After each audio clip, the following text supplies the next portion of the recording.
What's up, guys? Welcome back to the channel. Hope you all are having a great weekend.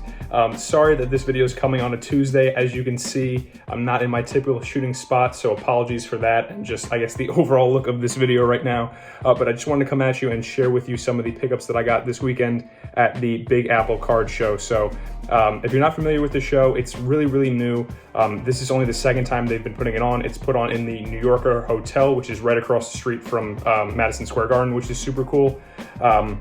But the first time that they did the show was way back in the winter, I think maybe December, and we got hit with like this really awful blizzard. The show still went on, but I ended up just not going, just avoiding it entirely. But so this is my first time, and as you can see from those few little clips that I showed in the beginning of this video, it was a really cool show. Definitely smaller than the HOFers show that I went to way back in the beginning of last year, but still a really cool show. A ton of tables, a ton of people were there. It was majority sport, but there were some Pokemon. There was this one big table with some really cool Yu-Gi-Oh! And of course, just like a ton of wax. So I went to a bunch of different tables. I didn't buy anything at every single table, but I did pick up a nice little selection of stuff that I wanted to share with you guys. So I think I'll just go over these real quick, starting, I guess, in the order that I picked them up. So I went to a guy's table, and it was him and his son. He had a dollar bin, and I just ended up going through it for maybe like 20-30 minutes. He had a ton of stuff, and I picked up a bunch of these cards. The majority of them are numbered cards, which I'm always looking for. He gave me a great deal. I picked up six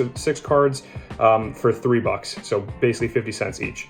So go over these real quick, and I gotta hold them up here because the light here is not so great. So this is Deion Sanders Score Showcase Blue, and it's out of 100, so it's 67 out of 100. So always got to pick up some color match parallels of some greats. This other one is a really cool parallel, but I didn't see how miscut that it was until after I got home and I was going through all my stuff. So this is a Babe Ruth Prism 2021. It's the Blue Mojo numbered 199. So it's 155 out of 199, but as you can see, it's super off center, super miscut. So probably just throw it up on COMC, see if anybody bites. I've only picked it up for 50 cents, so if I can make even $1, it's profit. Picked up a potential unlimited, this is Upper Deck Matt Ryan rookie. So, you know, taking a little risk on him, I guess. I mean, for 50 cents, not really a risk, but see how he does with the Colts this year. Maybe he's the missing piece. Maybe they make a deep playoff run, so figure, why not pick that one up? Another cool card is this Blue Cracked Ice Prism draft picks of Isaiah Thomas. So this is numbered 3 out of 99, so another pretty cool card. Wish the lighting was better, but really cool. Always got to pick up those legends. This one is a Go Hard or Go Home Jimmy Butler Blue Wave Prism. It's 31 out of 99. So just had to pick them up. Doing great in the playoffs so far. And then of course, this was, I was surprised to see this was in here. It's a Damian Lillard Rookies and Stars Crusade Red, and it's numbered, I forget where it's numbered. It's numbered 49 out of 149. So, you know, not super short print, but still pretty cool with the color match.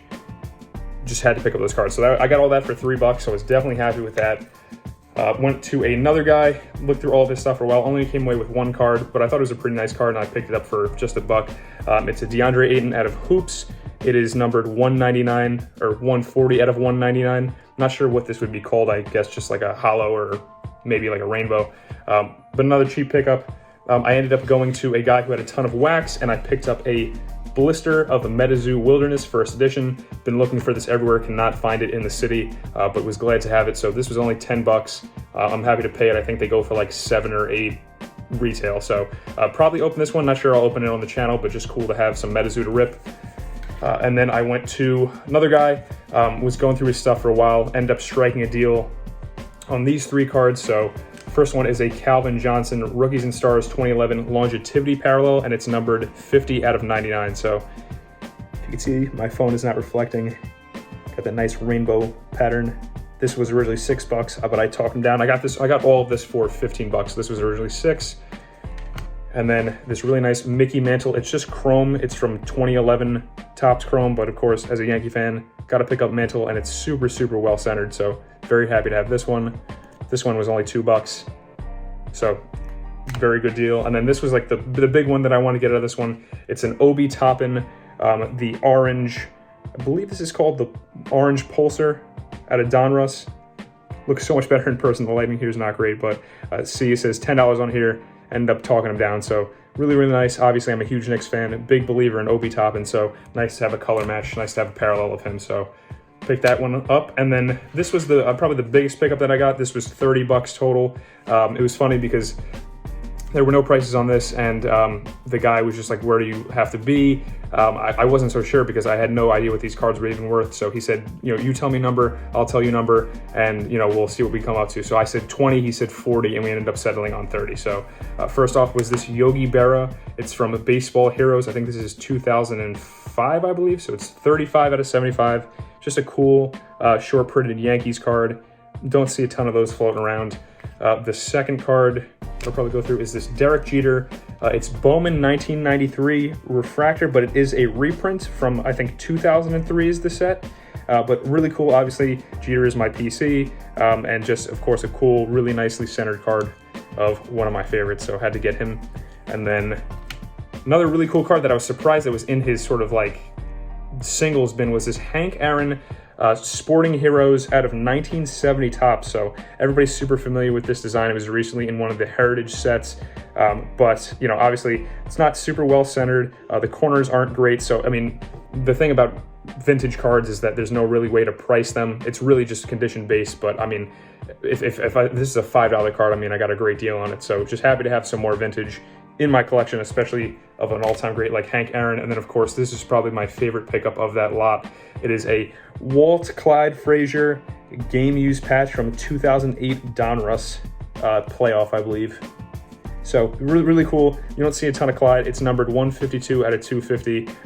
Trying to start up a PC of him because, you know, he's just like one of the greatest Knicks of all time. Love his commentary if you ever watched a Knicks game. And you know, to get a patch super cheap, especially a game used patch, is pretty awesome. So it'd be cool to have one of his suit patches. They should start making those. But if you could see, definitely looks a lot better in person without this lighting. But anyway, those were my pickups. I hope you guys thought that they were worthwhile. So in total, I ended up spending just under $60, but I found $20 on the ground. So I ended up spending $39 total. So definitely let me know, do you think the cards are worth it? What was your favorite card that I picked up? If you've been to any shows recently, or if you were at that show and I ended up missing you, would definitely like to hear your thoughts on it as well. So thanks again for tuning in, guys. Always appreciate it. Hoping to have something for you this weekend as I start catching up on everybody's videos and just yeah, hopefully get some wax into it for you guys. So thanks again for watching, and I will catch you guys next week, or this Sunday, I should say. Bye, guys.